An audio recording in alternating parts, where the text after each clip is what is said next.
Ang susunod na programa ay hatid sa inyo ng PCSO, Pusong Pilipino, Pusong Panalo. Dr. James D. Wound Healing and Diabetic Foot Center. May sugat ka ba? Diabetic ka ba?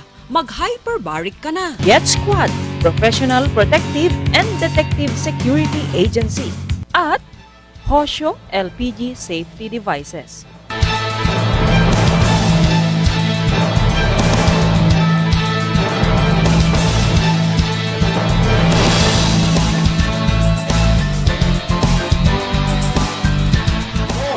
Lingkod Bayan, Tony Falcon.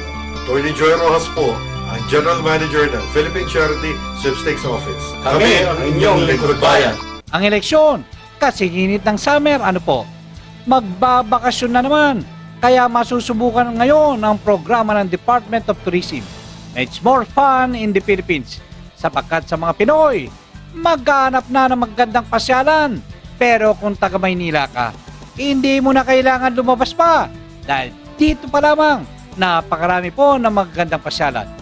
Magandang hapon po. Welcome sa Lingkod Bayan. Ako, si Tony Falcon. Sa Lingkod Bayan Choice, Engineer Saldi De La Rosa. Ibibida ang Quezon City Memorial Circle, ang bagong patok na pasyalan ngayong summer. Samantala, abangan ang reports ng mga mobile patrollers sa Lingkod Bayan Balita.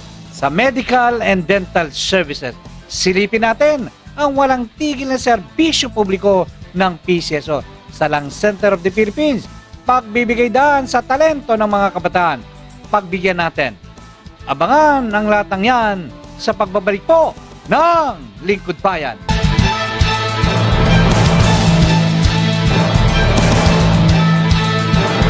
Daghang salamat! Diyos mabalos. Muchas gracias. Madamong nga salamat. Salamat po.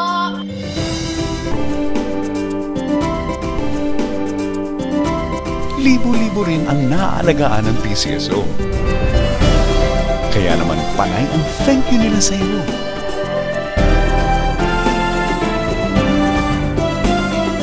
PCSO, Pusong Pilipino, Pusong Panalo. Dr. James D. Wound Healing and Diabetic Foot Center. May sugat ka ba?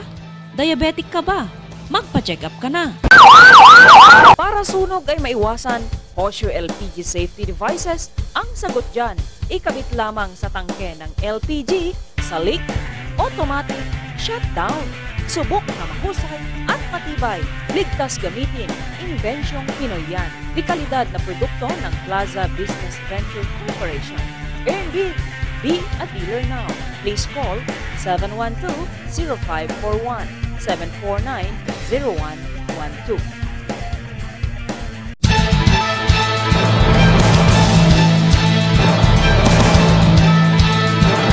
Araw-araw, marami ang dumudulog sa ating programa sa radyo para sa kanilang pasyente. Maraming salamat sa PCSO dahil walang tigil ang pagbibigay ng tulong pinansyal sa mga may sakit. Katulad po nila. Ang bahaging ito ay hatid sa inyo ng PCSO, Pusong Pilipino, Pusong Panalo. Medical, Dental Services. Alright, kapiling po natin ang si Nanay. Nay, sino po may sakit? Kapatid ko po. Nasaan po siya ngayon? Sa ngayon, dati siya naka-confine sa PGH with colon cancer. Tapos ngayon, outpatient siya for chemotherapy.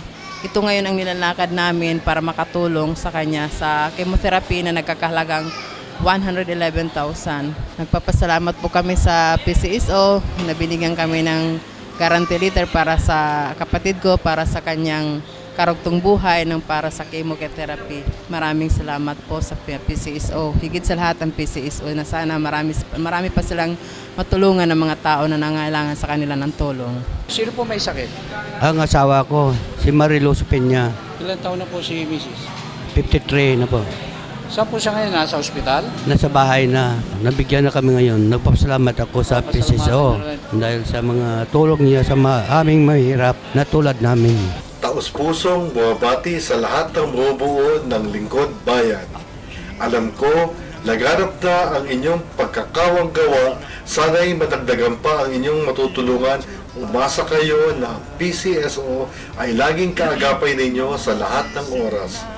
At simula ngayon, Maiging katuwang ng Lingkod Bayan kada linggo, hangad ng PCSO na maibigay ang sapat na serbisyong pangkalusugan para sa inyo, mga kababayan.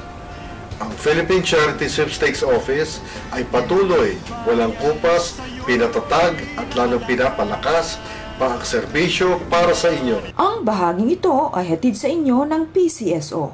Pusong Pilipino, pusong panalo. Maraming salamat sa mga patuloy na nagtitiwala.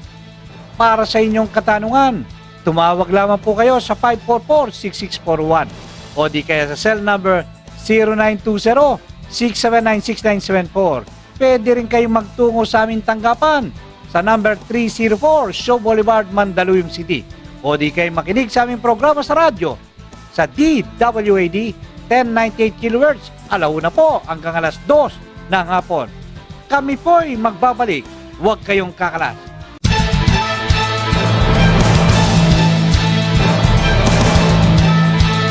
Daghang salamat! Diyos mabalos. Muchas gracias. Madamong nga salamat. Salamat po.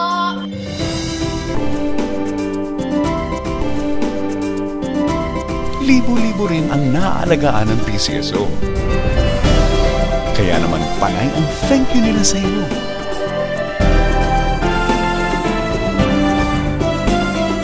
PCSO, pusong Pilipino, pusong panalo.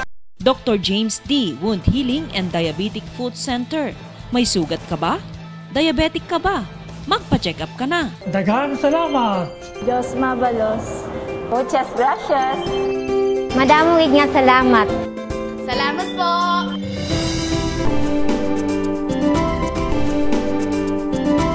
Libo-libo rin ang naaalagaan ng PCSO. Kaya naman panay ang thank you nila sa iyo.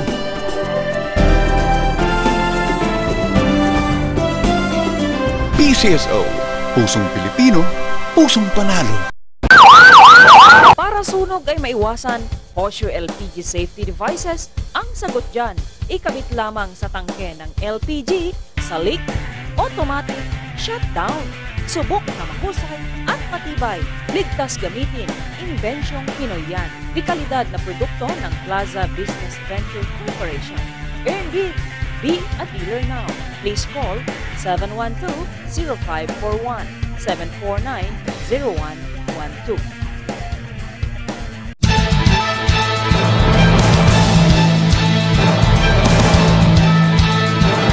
Kasabay ang init ng panahon ang sunog.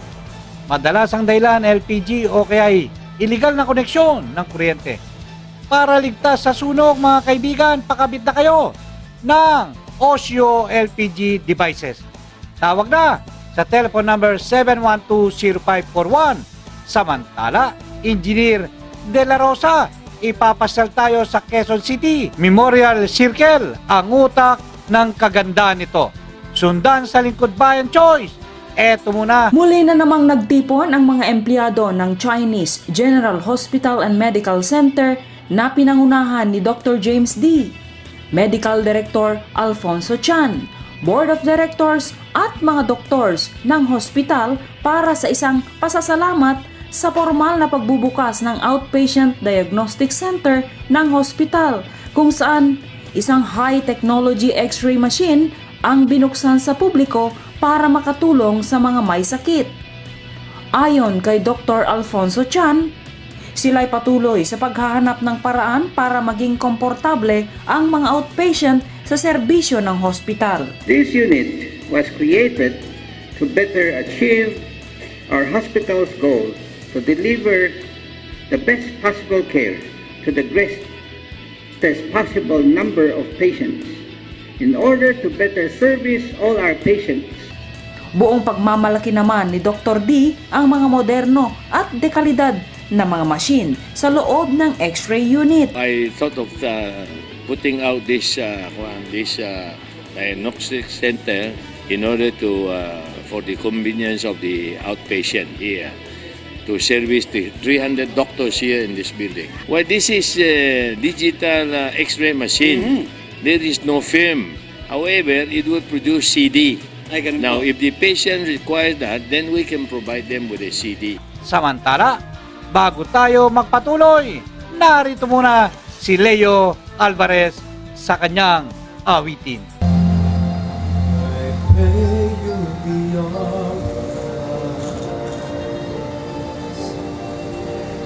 Watch us where we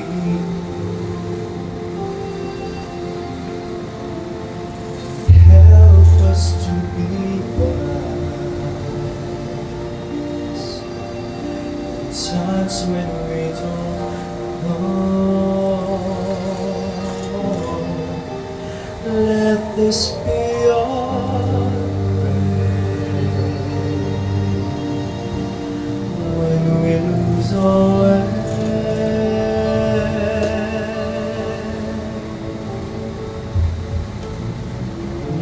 to a place, guide us with your grace, to a place where we'll be safe. Nagcheck tu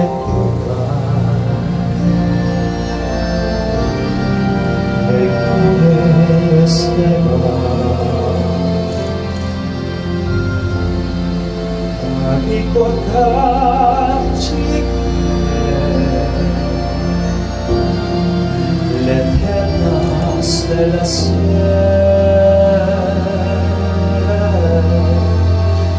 nella mia preghiera, quanta fede c'è.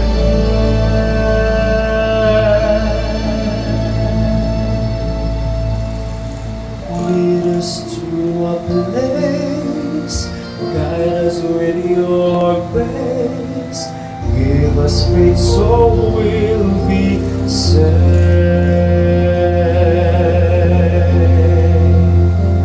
Sogniamo un mondo senza più violenza, un mondo di giustizia e di speranza.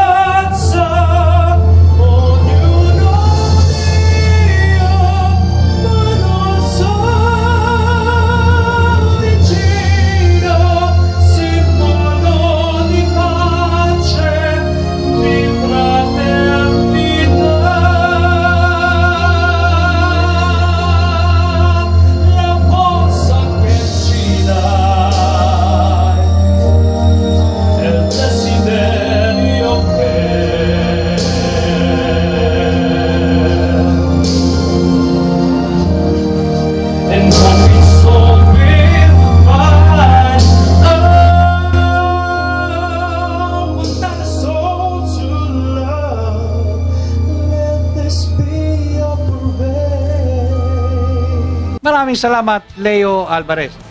Pagkakataon mo nang mapanood sa aming programa, lalo na sa mga kabataan, tawag lamang po kayo sa 544-6641 o di kaya mag-text sa cell number 0920-679-6974. Samantala, Lingkod Bayan Balita, susunod na!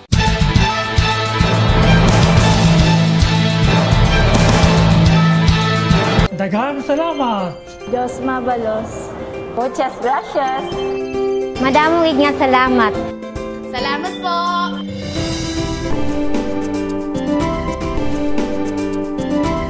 Libo-libo rin ang naaalagaan ng PCSO. Kaya naman panay ang thank you nila sa iyo.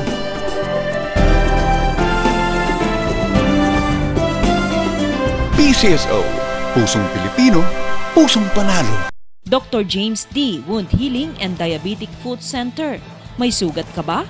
Diabetic ka ba? Magpa-check up ka na. Para sunog ay maiwasan, Osho LPG safety devices ang sagot dyan. Ikabit lamang sa tangke ng LPG, sa leak, automatic shutdown. Subok na mahusay at matibay. Ligtas gamitin. Invensyong Pinoy yan. Di kalidad na produkto ng Plaza Business Venture Corporation. Earn big. Be a dealer now. Please call 712-0541, 749-0112. Hanap mo ba ay professional bodyguard o VIP protection agent? Security guard or security training school?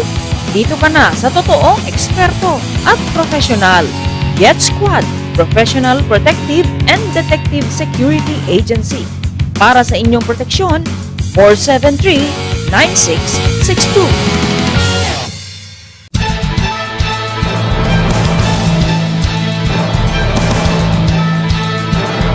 Sa gitna ng mainit na issue sa eleksyon, ang National Anti-Poverty Commission iginit na hindi magagalaw ang COCO Levy Fund pabor sa mga kandidato ng Liberal Party. Narito ang paglilingkod bayan ni Cathy Cruz.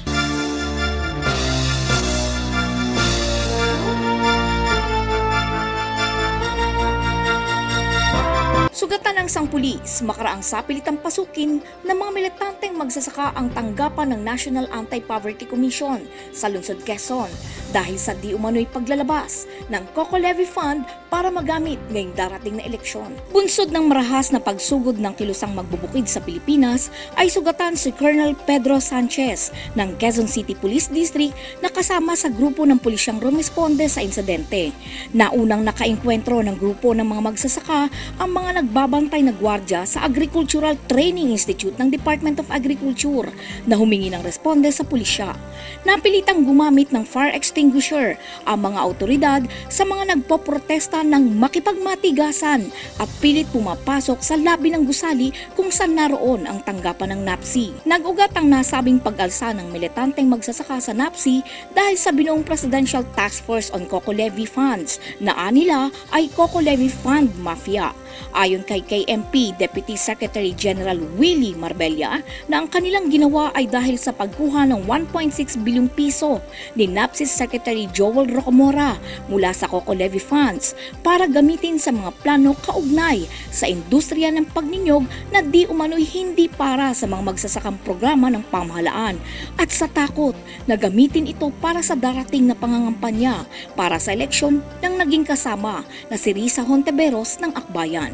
Mariing pinabulaan na naman ni NAPSI Secretary Joel Rocamora ang aligasyon. Katwiran niya, imposibleng magalaw o mapakailaman ang COCO Levy Fund dahil ang nasabing pondo ay nakalagak sa National Treasury at bago ito maisalin o maibigay sa mga magninyog ay kailangang ipasok ang pera sa isang trust fund na magagawa lamang sa sandaling matapos ang programa o mga plano ng mga proyekto na binubuo ng Presidential Task Force on COCO Levy. Cathy Cruz, para sa Lingkod Bayan, Balita. Maraming salamat, Cathy Cruz. Silipin natin ang pinakamura at malapit na pasyalan na pato sa pamilya na matatagpuan sa Quezon City. Susunod na!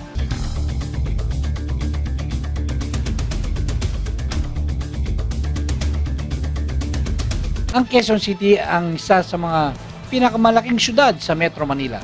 Dito matatagpuan ang ilang pasyalan, katulad ng Quezon City Memorial Circle. Ngayong hapon, makakapiling natin ang utak ng pagpapaganda at pag-ayos ng mga pasyalan sa Quezon City. Mga kaibigan, nagsimula sa mababang posisyon. Ngayon, siya na ang boss, Engineer Saldi De La Rosa. Magandang hapon sa inyo, sir. Magandang hapon po naman. Isang karangalan po ng programang Lingkod Bayan na makakaugnayan po namin kayo. Sir, makikibalita lang kami. Bigyan mo ng konting background tungkol dito sa hawak mong department. Yun pong Parks Development and Administration Department dito po sa Quezon City Government. Eh, siya pong nangangalaga ng ating mga parks, open spaces. Siya rin po yun, kami rin po ay nag-aasikaso ng mga beautification projects sa buong lungsod. Kami po ang nag-aasikaso niyang Quezon Memorial Circle. Kami rin po yung nagsimula sa La Mesa Eco Park. Dito rin po sa Quezon City Hall, kami rin po ay nag-aasikaso rito. Kamukha po ng Quezon City Hall Lagoon na kasalukuyan din namin pong pinapaganda. Sa totoo lang po, ang Quezon City po ay merong mahigit 500 open spaces. At doon po sa 500 open spaces na yun, nasa 283 pa lang po ang